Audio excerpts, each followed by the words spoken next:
مغفرت دوزخ سے آزادی کا سائل ہوں، ماہ رمضان کے صدقے میں فرما دے کرم مولا، براعت دے عذاب قبر سے، نارے جہنم سے، ماہ شعبان کے صدقے میں کر فضل و کرم مولا۔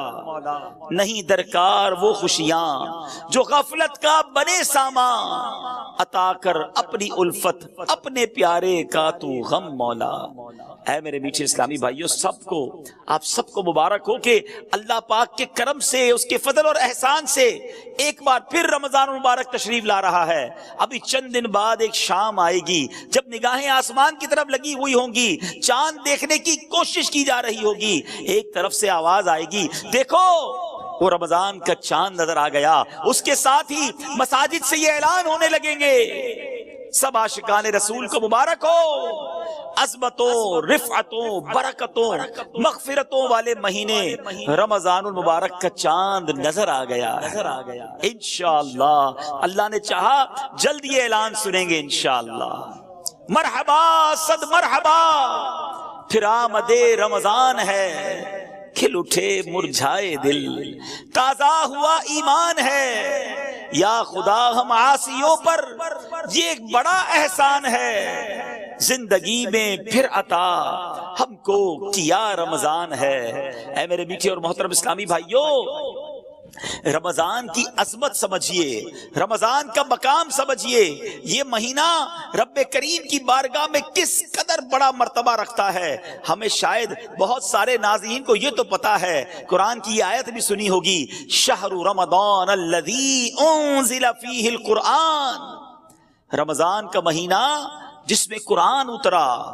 مگر شاید بہت سارے ناظرین کو یہ نہیں پتا کہ اللہ کریم نے جو 4 بڑی آسمانی کتابیں اس دنیا میں نازل فرمائیں، تورات، زبور، انجیل اور قرآن، سبحان اللہ، میرے آقا علیہ الصلوۃ والسلام فرماتے ہیں کہ حضرت ابراہیم کے صحیفے رمضان کی پہلی رات نازل ہوئے، تورات شریف رمضان کی 7ویں رات نازل ہوئی، انجیل شریف رمضان مبارک کی 14ویں رات نازل ہوئی، اور ابن ابی شیبہ کی روایت میں ہے کہ زبور شریف رمضان المبارک کی 6 تاریخ کو نازل ہوئی، سبحان اللہ، اور شب قدر کو سبحان اللہ رب قرآن مجید جو ہے اس کو نازل کیا گیا۔ تو اے میرے میٹھے اسلامی بھائیوں، آپ ذرا غور کیجئے کہ 4 بڑی آسمانی کتابیں جو ہیں وہ اللہ کریم نے پورے سال میں جو مہینہ پسند فرمایا وہ رمضان کا مہینہ ہے، اور قرآن جو رب کا کلام، آخری کلام، سرچشمہ ہدایت جو ہے وہ میرے آقا علیہ الصلوۃ والسلام کے قلب منور پر 23 سال کے عرصے میں درجہ بدرجہ، اور جو سمجھیے کہ وقفے سے جبریل امین لاتے رہے، وہ نازل ہوا۔ تو اے میرے میٹھے اسلامی بھائیوں، ذرا غور کیجئے اس مہینے کا مقام کیسا ہے، یہ کتنی بڑی اللہ کی مہربانی ہے کہ رب کریم، بس اب اللہ سے دعا کرتے ہیں کہ یا اللہ یہ چند دن بھی خیر سے نکل جائیں، ہمیں خیر کے ساتھ، عافیت کے ساتھ ماہ رمضان عطا بھی فرما، اور اس مہینے میں خوب روزے رکھنا، تراویح پڑھنا اور عبادتیں کرنا نصیب فرما۔ میرے میٹھے اسلامی بھائیوں، سرکار غوث اعظم پیران پیر شیخ عبد القادر جیلانی رضی اللہ تعالیٰ عنہ کیا خوب فرماتے ہیں۔ رمضان میں کتنے حروف ہیں؟ را، میم، ضاد، الف اور نون۔ غوث پاک کتنی پیاری تفصیل بیان کرتے ہیں کہ را سے مراد رضوان اللہ یعنی رضا الہی ہے، میم سے مراد محابات اللہ عن العصاة یعنی اللہ پاک کی گناہ گاروں پر رحمت اور مہربانی فرمانا ہے۔ لفظ رمضان میں جو تیسرا حروف ضاد ہے اس سے مراد ضمان اللہ یعنی اللہ پاک کی امان ہے۔ چوتھا لفظ الف ہے، اس سے مراد الفت اللہ محبت الہی ہے۔ آخری لفظ نون، اس سے مراد نور اللہ۔ سبحان اللہ، اس سے پتا چلا کہ رمضان مبارک اللہ پاک کی رضا ملنے کا مہینہ ہے، گناہ گاروں پر رحمتیں برسانے کا مہینہ ہے، اللہ کی طرف سے امان ملنے کا مہینہ ہے، اللہ پاک کی محبت نصیب ہونے کا مہینہ ہے، اور سنو رمضان نور الہی ملنے کا مہینہ ہے۔ اتنی برکتیں ہیں، سبحان اللہ۔ اے میرے میٹھے اسلامی بھائیوں، حضور غوث پاک مزید کیا فرماتے ہیں؟ فرماتے رمضان کی مثال سینے میں دل جیسی ہے۔ ذرا غور کیجئے کہ پورے جسم کی موسٹ امپورٹنٹ تھنگ جو ہے وہ دل ہے۔ فرمایا رمضان کی مثال سینے میں دل جیسی ہے، دل کو نور ایمان اور نور معرفت سے زینت و خوبصورتی ملتی ہے، اسی طرح رمضان مبارک کو تلاوت قرآن کے نور سے آراستہ اور مزین کیا جاتا ہے۔ کیا پیاری بات فرماتے ہیں کہ رمضان کی مثال انسانوں میں انبیاء جیسی ہے، جیسے لوگوں میں نبیوں کا مرتبہ ہے نا۔ فرمایا عام مہینوں میں رمضان کی مثال جس طرح انسانوں میں انبیاء جیسی ہے۔ فرمایا کیونکہ انبیاء مجرموں کی شفاعت کرتے ہیں، رمضان بھی روزہ داروں کی شفاعت فرمائے گا۔ اچھا آگے فرماتے ہیں رمضان کی مثال شہروں میں، پوری دنیا میں کتنے شہر ہیں مگر مکہ مدینے کی بات ہی نرالی ہے نا۔ غوث پاک کہتے ہیں رمضان کی مثال شہروں میں مکہ اور مدینہ جیسی ہے کہ ان شہروں میں دجال داخل نہیں ہو سکے گا، اور رمضان مبارک میں سرکش شیطانوں کو زنجیریں ڈال کر قید کر دیا جاتا ہے۔ فرمایا ان تمام برکتوں اور فضیلتوں کے ہوتے ہوئے بھی جو شخص رمضان المبارک میں اپنی بخشش نہ کروا سکے تو اور کس مہینے میں بخشا جائے گا؟ پھر کون سا وقت آئے گا جب بخشش ہوگی؟ ہر مسلمان کو چاہیے اس ماہ مقدس میں خوب توبہ کرے، اس سے پہلے کہ توبہ کا دروازہ بند کر دیا جائے۔ ہر مسلمان کو چاہیے کہ اس ماہ مبارک میں کثرت کے ساتھ گریہ و زاری کرے، اس سے پہلے کہ رحمت کا وقت گزر جائے۔ بھائیوں بہنوں، گناہوں سے سبھی توبہ کرو، خلد کے در کھل گئے، داخلہ آسان ہے، آ گیا رمضان، عبادت پر کمر اب باندھ لو، فیض لے لو جلد یہ دن 30 کا مہمان ہے۔ یہ موقع آ رہا ہے، یہ وقت آ رہا ہے اللہ کو راضی کرنے کا، یہ وقت ہمیں مل رہا ہے رحمتیں لوٹنے کا۔ اے میرے میٹھے اسلامی بھائیوں، آئیے کچھ احادیث کے مطابق مزید ماہ رمضان کے فضائل سنتے ہیں۔ دیکھیں رمضان کی پہلی رات، بہت امید ہے کہ چند دنوں میں انشاءاللہ وہ پہلی رات آ جائے گی۔ وہ پہلی رات بھی بڑی اہمیت والی ہے۔ اس پہلی رات جب آتی ہے آسمانوں کے دروازے کھول دیے جاتے ہیں اور آخری رات تک بند نہیں ہوتے۔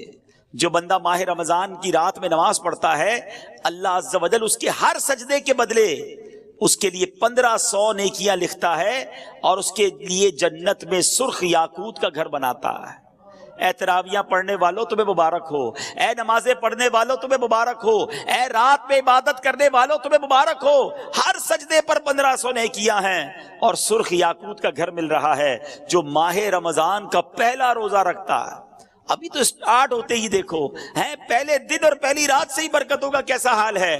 فرمایا جو پہلا روزہ رکھتا ہے اس کے پچھلے گناہ معاف کر دیے جاتے ہیں۔ صبح سے شام تک 70,000 فرشتے اس کے لیے دعائیں مغفرت کرتے رہتے ہیں۔ رات اور دن میں جو بندہ جب بھی سجدہ کرتا ہے، اس کے ہر سجدے کے بدلے اسے جنت میں ایک ایسا درخت عطا کیا جاتا ہے کہ اس کے سائے میں گھوڑ سوار جو ہے وہ 500 سال تک چلتا رہے۔ اتنا بڑا درخت جنت میں دیا جائے گا۔ ہر سجدے کے بدلے نوافل پڑھنے والے، نمازیں پڑھنے والے، اوابین پڑھنے والے، تہجد پڑھنے والے، تراویح پڑھنے والے، ان سب کو مبارک ہو۔ آئیے میٹھے اسلامی بھائیوں، میں بھی نیت کروں، آپ بھی نیت کریں کہ رمضان کے پورے روزے رکھیں گے، رمضان کی جتنی نمازیں انشاءاللہ پڑھیں گے اس میں ساری سنتیں، سارے نوافل بھی پڑھیں گے، انشاءاللہ پوری تراویح پڑھیں گے، خوب تلاوت قرآن کریں گے۔ دیکھیں نا کاروباری لوگوں کا حال کیا ہوتا ہے، جو بزنس مین ہوتے ہیں، ہر بزنس کا ایک سیزن آتا ہے۔ گرمیوں میں کولر والے کہتے ہیں ہمارا سیزن آیا ہے، ایئر کنڈیشن والے کہتے ہیں ہمارا بڑا سیزن آیا ہے، پنکھے والے بڑے مصروف ہو جاتے ہیں، برف والوں کا کام چمک جاتا ہے، وہ کہتے ہیں وقت آیا ہے کمانے کا۔ سردیاں آتی ہیں تو کمبل والے، ہیٹر والے، بہت سارے ایسے کام ہیں جو سردیوں میں چلتے ہیں۔ شادیاں آتی ہیں تو شادیوں کا سیزن آتا ہے تو کپڑے والوں کا سیزن چل پڑتا ہے۔ آج کل کئی علاقوں میں فصل کی کٹائی ہو رہی ہے تو کئی تہوار ان علاقوں میں فصل کی کٹائی کے ساتھ جڑے ہوئے ہوتے ہیں کہ جناب فصل کٹے گی تو پھر شادی بھی کریں گے، اب جناب موٹر سائیکل بھی لیں گے۔ یعنی کئی کاروبار کے سیزن آتے ہیں اور اس میں لوگ بھرپور طریقے سے کوشش کرتے ہیں کہ زیادہ سے زیادہ کام کریں تاکہ مال کما لیں۔ سچی بات یہ ہے کہ اے گناہ گاروں، تمہارے لیے رحمتوں کا سیزن آ گیا ہے، برکتوں کا سیزن آ گیا ہے، مغفرتیں لوٹنے کا سیزن آ گیا ہے، نیکیوں کا ریٹ بڑھا دیا گیا ہے، اجر بڑھا دیا گیا۔ نفل کا ثواب فرض کے برابر، فرض کا ثواب 70 گنا کر دیا گیا۔ میرا اور آپ کا جو خطرناک ترین دشمن ہے شیطان، اسے قید کر دیا گیا، کتنا آسان کر دیا گیا عبادت کرنا۔ ہے میرے میٹھے اسلامی بھائیوں، اب دیکھنا یہ ہے کہ ہم اس رمضان کی تیاری کیسی کر رہے ہیں، پریپریشن کیا ہو رہی ہے۔ یہ مہمان آ رہا ہے، آپ کے گھر میں مہمان آتا ہے، آپ تیاری کرتے ہیں، اچھا جیسا مہمان ویسی تیاری کرتے ہیں، ٹھیک ہے نا؟ جتنا قریبی مہمان ہوتا ہے اس کے لیے زیادہ تیاری ہوتی ہے، لیکن رمضان کے لیے کوئی تیاری ہے؟ ذرا سوچئے۔ اچھا رمضان کے لیے تیاری نہیں ہوتی ہے، لیکن عید کے لیے تیاری ہوتی ہے، جو پورا رمضان گزار کر ایک دن کے لیے آتی ہے۔ بلکہ کچھ لوگ تو رمضان میں عید ہی کی تیاری کر رہے ہوتے ہیں، کپڑے کون سے لینے ہیں، اس دن کیا بنانا ہے۔ بدقسمتی سے ایسا بھی سننے کو ملتا ہے کہ یار کل ذرا عید کی تیاری کے لیے مارکیٹ میں جانے سے روزہ نہیں رکھیں گے، بڑا رش ہوگا۔ استغفر اللہ، جس رمضان کے صدقے عید ملی اس کی تیاری ہو رہی ہے، مگر جو رمضان اللہ کی طرف سے ہماری بخشش کروانے آیا ہے اس کی تیاری نہیں ہے۔ رمضان کی اہمیت سمجھنے کے لیے یہی حدیث کافی ہے کہ اللہ کے حبیب صلی اللہ تعالی علیہ وسلم فرماتے ہیں، اس کا مضمون ہے اگر میری امت کو پتا ہوتا کہ رمضان کیا ہے تو میری امت تمنا کرتی کہ سارا سال ہی رمضان ہوتا۔ اللہ اکبر۔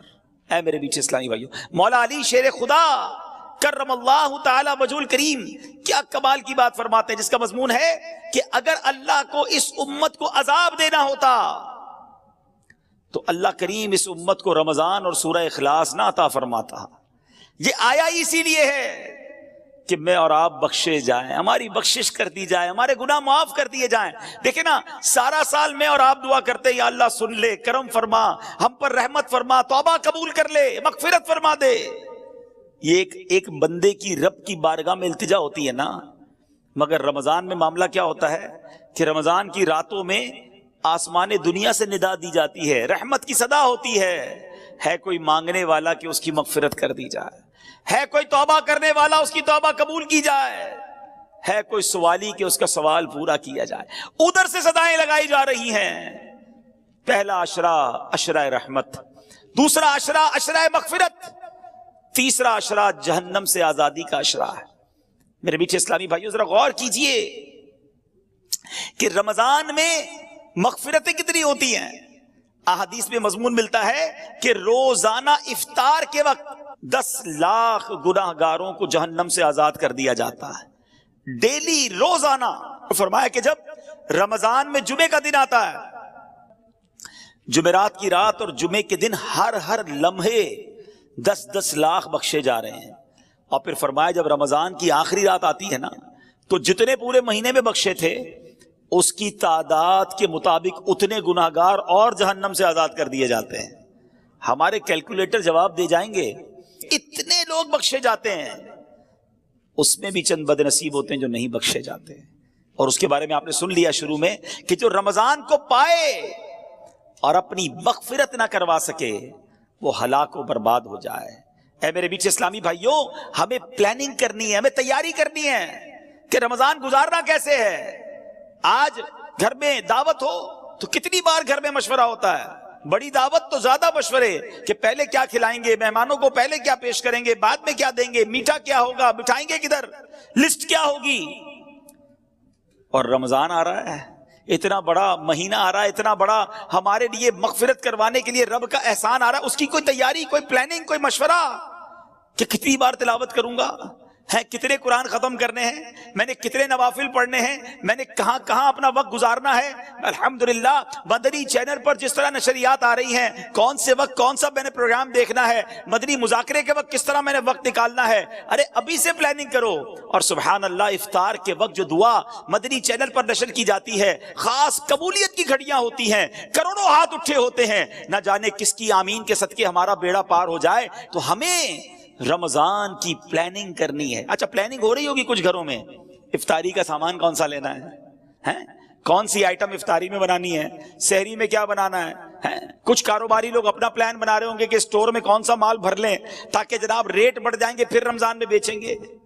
میرے میٹھے اسلامی بھائیوں، رمضان کھانے پینے کا فیسٹیول نہیں ہے، بدقسمتی سے جب ہم نکلتے ہیں نا سڑکوں پر تو بورڈ لگ جاتے ہیں، دو قسم کے بورڈ ہوتے ہیں کہ یا تو یہ آئٹم خرید لیں کھانے پینے کی جس کی یہ اسکیم ہے، یا ہوٹل والے بورڈ لگاتے ہیں کہ بھائی ہمارے پاس افطار میں یہ آئٹمز ہوں گی، سحری میں یہ ہوگا، اتنے کا پیکج ہوگا۔ ایسا لگتا ہے اگر کوئی عام آدمی آئے نا باہر سے، مسلمان نہ بھی ہو، اور وہ ہمارے شہر کا یا ہمارے ملک کا چکر لگائے تو شاید اس کو ایسا لگے گا کہ مسلمانوں میں کوئی کھانے پینے کا تہوار ہو رہا ہے، ایسا لگ رہا ہے کوئی مقابلہ ہو رہا ہے کہ کیا کتنا کھانا ہے اس مہینے میں۔ شاید وہ یہ نہیں سمجھ سکے گا کہ یہ بھوکے رہنے کا، روزہ رکھنے کا مہینہ ہے۔ عام آدمی کو تو شاید یہ فیل ہوگا کہ یہ کوئی کھانے پینے کا فیسٹیول ہو رہا ہے۔ توبہ توبہ توبہ، ہم نے رمضان کو یوں سمجھیے ایک کھانے پینے کا تہوار اور ایک عجیب سا معاملہ بنا دیا ہے۔ حالانکہ میرے بیچے اسلامی بھائیوں، رمضان جو ہے نا اس کے دو نام ہیں۔ آئیے میں ان دو ناموں کے بارے میں آپ کو کچھ بتاتا ہوں تاکہ احساس ہو کہ رمضان آیا کیوں ہے اور ہم نے اس کو گزارنا کیسے ہے۔ ماہ رمضان کا ایک نام ہے ماہ صبر اور دوسرا نام ہے مواسات کا مہینہ۔ اچھا، صبر کا مہینہ چلے یہ تو سمجھ آتا ہے کہ کھانے پینے اور ہر وہ چیز جس سے روزہ ٹوٹ جاتا ہے اس سے صبح سے شام تک صبر کیا جاتا ہے، اس لیے اسے ماہ صبر کہتے ہیں۔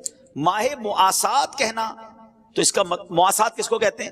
ہمدردی اور غم خواری کا مہینہ، بھلائی کا مہینہ۔ چونکہ رمضان میں سارے مسلمانوں سے، خاص کر قریبی رشتہ داروں سے بھلائی کرنے میں زیادہ ثواب ہے، اس لیے اسے ماہ مواسات کہتے ہیں۔ علماء کرام نے روزہ فرض ہونے کی حکمتوں میں ایک حکمت یہ بھی بیان فرمائی کہ روزہ جو ہے نا بیسیکلی فقر و فاقے کا عملی طور پر احساس دلاتا ہے۔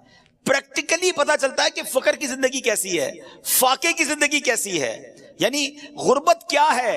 کسی کے گھر میں روز فاقے چل رہے ہیں، یہ آپ کو اور مجھے کیسے پتا چلے گا کہ فاقے میں بندہ کیسا ہوتا ہے، غربت اور فقیری میں کیسا ہوتا ہے؟ اب جب بندہ روزہ رکھتا ہے اور بھوکا ہوتا ہے، بھوک لگتی ہے، پیاس لگتی ہے اور روزانہ روزے رکھ رہا ہے، اب اسے احساس ہوتا ہے کہ میں تو کچھ افطار میں جا کے کھا لیتا ہوں، مگر غریب کئی ایسے ہیں جو ساری زندگی اسی طرح گزار رہے ہیں، فقیری میں گزار رہے ہیں، فقر و فاقے میں گزار رہے ہیں۔ اللہ اکبر، جب بندہ اس طرح خود بھوک کو دیکھتا ہے تو اب بھوکوں کی مدد کرنے کا جذبہ بڑھتا ہے، غریبوں کی خیر خواہی کا جذبہ بڑھتا ہے۔ یہ بیسیکلی روزے کی ایک حکمت علماء نے بیان کی۔ اعلیٰ حضرت امام اہل سنت کے والد محترم مولانا نقی علی خان رحمۃ اللہ تعالی کیا فرماتے ہیں کہ ایک شخص تھا، اسے صدقہ خیرات کا بڑا شوق تھا، خدا میں بہت خرچ کرتا، جو پیسے ہاتھ میں آتے خرچ کر دیتا۔ اس کے رشتہ داروں کو وہ بڑا برا لگتا تھا کہ یہ پیسے بچاتا ہی کوئی نہیں ہے، ہم جو پیسے آتے ہیں اللہ کی راہ میں بانٹ دیتا ہے۔ اس کو اس کے رشتہ داروں نے بند کر دیا، قید کر دیا، کھانا پینا بھی نہیں دیا، گویا اس کو قید کی اور بھوک کی سزا دی۔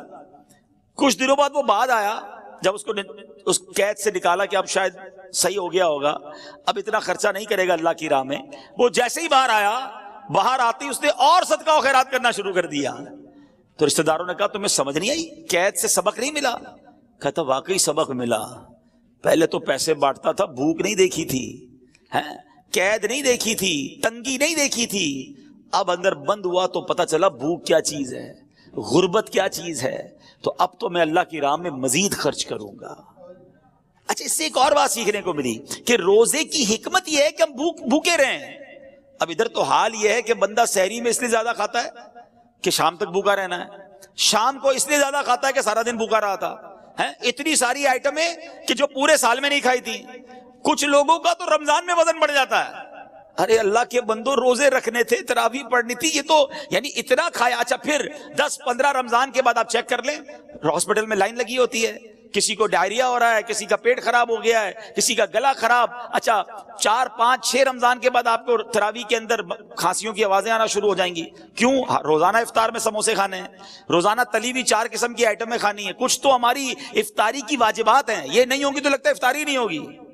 اللہ اکبر، ہم نے تو رمضان کے روزوں کو کچھ اور ہی بنا دیا، حالانکہ اس میں بھوکا رہنا مقصود تھا کہ انسان۔ اچھا، اب جب بھوکے ہوتے ہیں نا، ایک تو غربت کا اور بھوک کا احساس، دوسرا آپ نے دیکھا ہوگا کر و فر ختم ہو جاتا ہے، عاجزی آ جاتی ہے، وہ جو ٹور ہوتی ہے نا، اکڑ کے چلنا، روب جمانا، ڈانٹنا، جھڑکنا، بالکل اس کو فیل ہونے لگتا ہے کہ یار میری اوقات ہی کوئی نہیں ہے، بالکل وہ ڈھال ہو جاتا، اس کو پتا چل جاتا ہے کہ یہ میری اوقات ہے۔ عاجزی سے، انکساری سے، محبت سے لوگوں سے بات کریں، اور ہم سب جب بھوکے دسترخوان پر بیٹھتے ہیں تو احساس ہوتا ہے کہ یار بھوک کیا چیز ہے. تو ہے میرے میٹھے اسلامی بھائیوں، غریبوں کی اگر غریبی کا احساس لینا ہے، بلکہ رمضان کا پراپر ایسنس لینا ہے، رمضان کا پراپر جس کو آپ کہیے کہ جو مقصود ہے وہ حاصل کرنا ہے، تو پھر انسان کو بھوکا رہنا ہے. اور اس سے یہ میسج لینا ہے. اے میرے میٹھے اسلامی بھائیوں، اگر کوئی مالدار ہے، کہتا ہے یار اللہ نے پیسے دیے ہیں، 10 قسم کی ڈشیں سحری میں بناؤں گا، 20 قسم کی افطاری میں بناؤں گا، ٹھیک ہے آپ کھا سکتے ہیں، جائز ہے، مگر جو جس کا کہتے ہیں نا کہ اس کی اصل حکمت ہے، آپ اس سے محروم ہو جائیں گے. اور اگر آپ اللہ کی رضا کے لیے سادہ رہتے ہیں، کم کھاتے ہیں، بھوکے رہتے ہیں، کم سوتے ہیں تاکہ اور عبادت کر سکیں، تو میرے میٹھے اسلامی بھائیوں اس کا مرتبہ اور ہے. حضرت بشر حافی رحمت اللہ تعالی علیہ کے بارے میں آتا ہے، آپ کسی جگہ سردی میں بیٹھ کر سردی سے کانپ رہے تھے، اچھا پاس گرم کپڑے بھی پڑے تھے، تو کسی نے کہا حضرت اتنی سردی ہے، سردی میں کانپ رہے، کپڑے بھی پڑے ہیں آپ کے پاس، پہن لیں اس کو، سردی سے بچ جائیں گے. کیا کمال کا جواب دیا.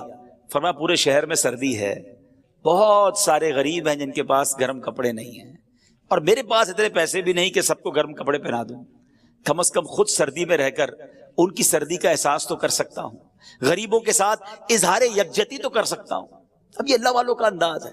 مگر ادھر تو حال یہ ہے کہ غریب کی غربت کا مذاق اڑایا جاتا ہے، اس کو دکھا دکھا کے ایسے کام کیے جاتے ہیں جس سے اس کے دل پر اور افسوس طاری ہو جائے. ایک تو یہ سوشل میڈیا نے جو بیڑا غرق کیا ہے. اب تو حال یہ کہ افطار میں کیا پکا ہے، پہلے اس کی تصویر جائے گی پھر افطار ہوگا، پتا چلے آج ہمارے گھر میں کیسی افطاری بنی ہے، کون سے ہوٹل میں سحری کی ہے، کون سی جگہ پر افطاری کی ہے، دنیا بھر کو بتانا ہے تاکہ جس کے پاس پیسے نہیں ہیں وہ بھی تکلیف میں مبتلا ہو جائے. نہیں میرے میٹھے اسلامی بھائیوں، اگر اللہ نے آپ کو کوئی نعمت دی ہے تو اس کا مطلب یہ نہیں کہ لوگوں کو تکلیف دیں، لوگوں کو وہ نعمتوں کو دکھا کر ان کے دلوں میں رنج طاری کریں. یہاں تک لکھا گیا کتابوں میں کہ اپنے گھر میں اچھا کھانا بناؤ تو تھوڑا زیادہ بناؤ تاکہ پڑوسیوں کو دو، اور اگر نہیں دینا تو پھر ان کے سامنے اس کو ظاہر بھی نہ کرو.